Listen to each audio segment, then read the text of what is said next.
తెలంగాణ ప్రభుత్వం రేపు సుప్రీంకోర్టులో పిటిషన్ దాఖలు చేయనుంది. బీసీ రిజర్వేషన్లో జీవో 9పై హైకోర్టు స్టే ఇచ్చిన నేపథ్యంలో అత్యున్నత న్యాయస్థానం సవాల్ చేయనున్నారు.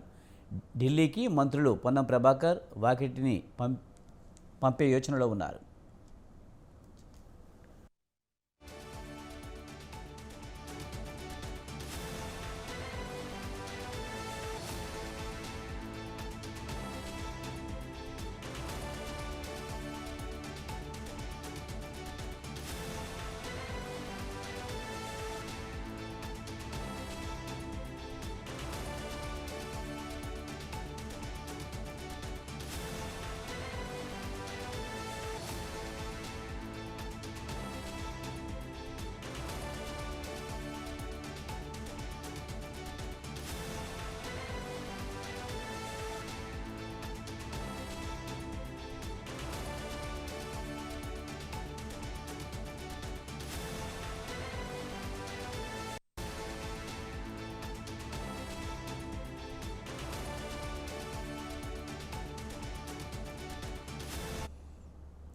తెలంగాణ ప్రభుత్వం రేపు సుప్రీంకోర్టులో పిటిషన్ దాఖలు చేయనుంది. దీనిపై మరింత సమాచారాన్ని మా కరెస్పాండెంట్ ఉషా అందిస్తుంది.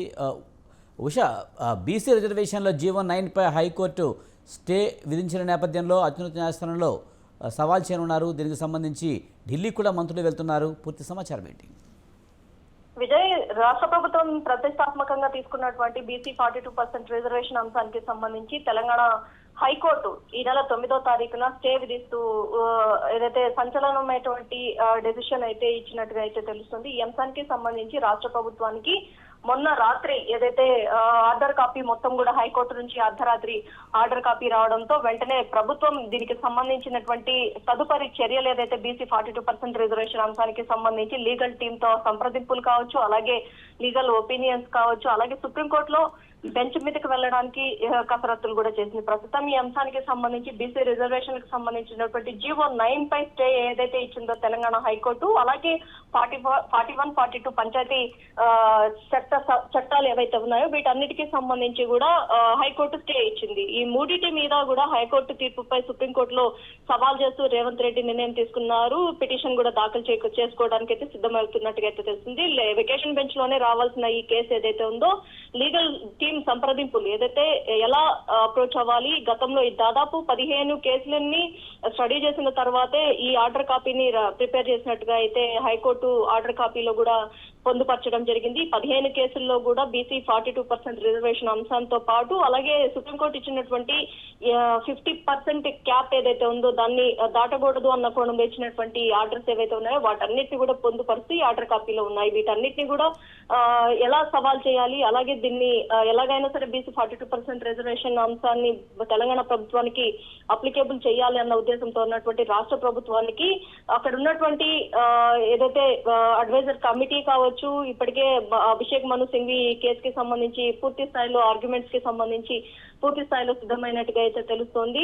మొత్తం ప్రభుత్వం తరఫున ఢిల్లీకి మంత్రులు కూడా ఇప్పటికే బీసీ మంత్రులు పొన్నం ప్రభాకర్, వాకిటి శ్రీహరి వీరందరినీ కూడా పంపించే ఆలోచనలో కూడా సీఎం ఉన్నట్టుగా అయితే తెలుస్తుంది. పార్టీ తరఫున బీసీ క్యాండిడేట్ అయినటువంటి టీపీసీసీ అధ్యక్షుడు మహేష్ కుమార్ గౌడ్ ని కూడా ఢిల్లీకి పంపే ఆలోచనలో ఉన్నట్టుగా అయితే తెలుస్తుంది. మొత్తం మీద చూసుకున్నట్టయితే రాష్ట్రంలో బీసీలకు 42% రిజర్వేషన్ అంశంతోనే లోకల్ బాడీ ఎన్నికలకు వెళ్ళాలి అన్న కృతనిశ్చయంతో ఉన్నటువంటి కాంగ్రెస్ సర్కార్ ఎక్కడికక్కడ ఏదైతే హైకోర్టు ఇచ్చినటువంటి ఉత్తర్వుల్లో స్టే విధించడంతో ఎక్కడికక్కడ స్థానిక సంస్థల ఎన్నికలకు సంబంధించినటువంటి కసరత్తులన్నీ కూడా మూలన పడినట్టు అయిపోయింది. ప్రస్తుతం ఈ అంశానికి సంబంధించి స్థానిక సంస్థల ఎన్నికల్లో ఖచ్చితంగా ఏదైతే ఇప్పటికే హైకోర్టు ఇచ్చినటువంటి మరో వెసులుబాటు రాష్ట్ర ప్రభుత్వానికి గతంలో ఉన్నటువంటి పాత పద్ధతి ఏదైతే ఉందో బీసీలకు 25%, ఎస్సీలకు 15, ఎస్టీలకు 10 ఏదైతే ఉందో అది 50% బిలో ఉంది. కాబట్టి ఈ పద్ధతి ద్వారా రాష్ట్ర ఎన్నికల్ని జరుపుకున్నట్టయితే తమకు ఓకే, లేని పక్షంలో ఏదైతే 42%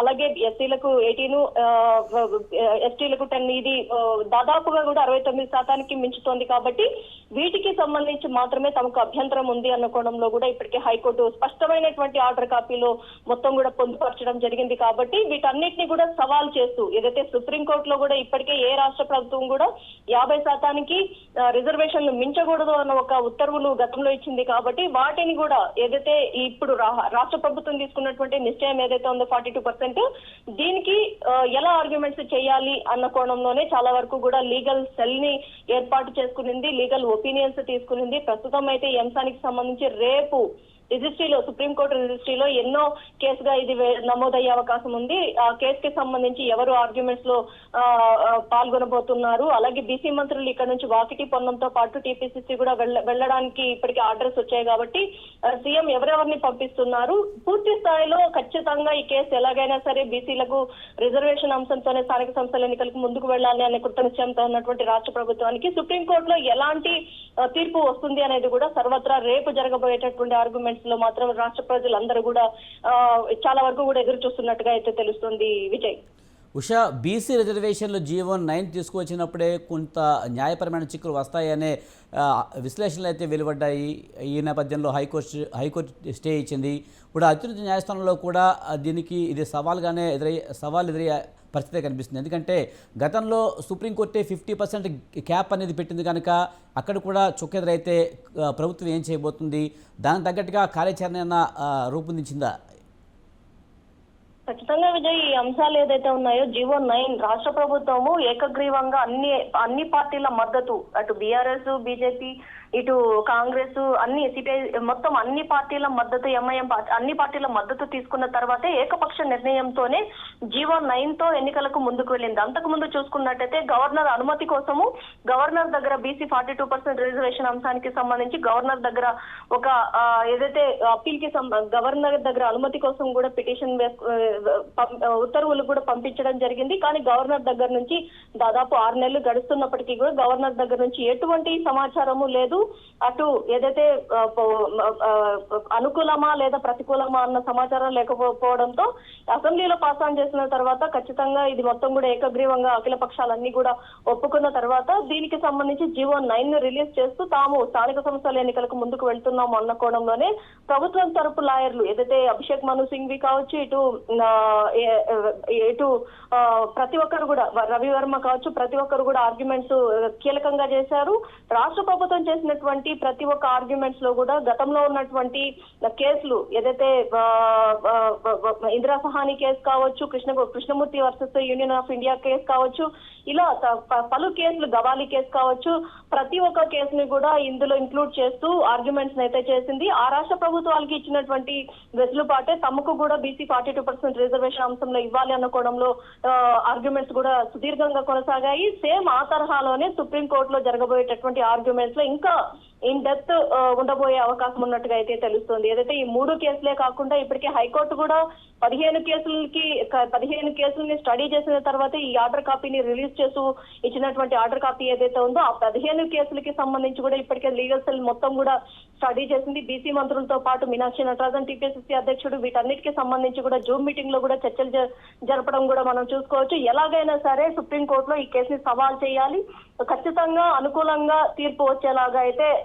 ఏదైతే వాదనలు ఉండాలి అన్న కోణంలో కూడా ఇప్పటికే సీఎం రేవంత్ రెడ్డి ప్రతి ఒక్క బీసీ మంత్రికి, అలాగే అటు ఏదైతే లీగల్ సెల్ కి కూడా ఇప్పటికే ఒక దిశానిర్దేశం చేసినట్టుగా అయితే తెలుస్తుంది. కాబట్టి రేపు ఏ టైంకి ఎన్నో ఐటమ్ గా ఇది బెంచ్ మీదకి ఎక్కే అవకాశం ఉంది. సుప్రీంకోర్టు రిజిస్ట్రీలో ఏ కేసుగా నమోదయ్యే అవకాశం ఉంది. అలాగే ఎవరు అభిషేక్ మను సింఘ్వితో పాటు ఎవరెవరు ఈ ఆర్గ్యుమెంట్స్ లో పార్టిసిపేట్ చేయబోతున్నారు, వీటన్నిటికీ సంబంధించి కూడా రేపు ఒక క్లారిటీ వచ్చే అవకాశం ఉన్నట్టుగా అయితే తెలుస్తుంది. ఇవాళ సాయంత్రం బీసీ మంత్రులుగా ఉన్నటువంటి వాగిటి, పొన్నం, అలాగే టీపీసీసీ అధ్యక్షులు కూడా ఢిల్లీ వెళ్లే అవకాశం ఉన్నట్టుగా అయితే తెలుస్తుంది రేపు ఆర్గ్యుమెంట్స్ కి సంబంధించి. Vijay, right, thank you Usha.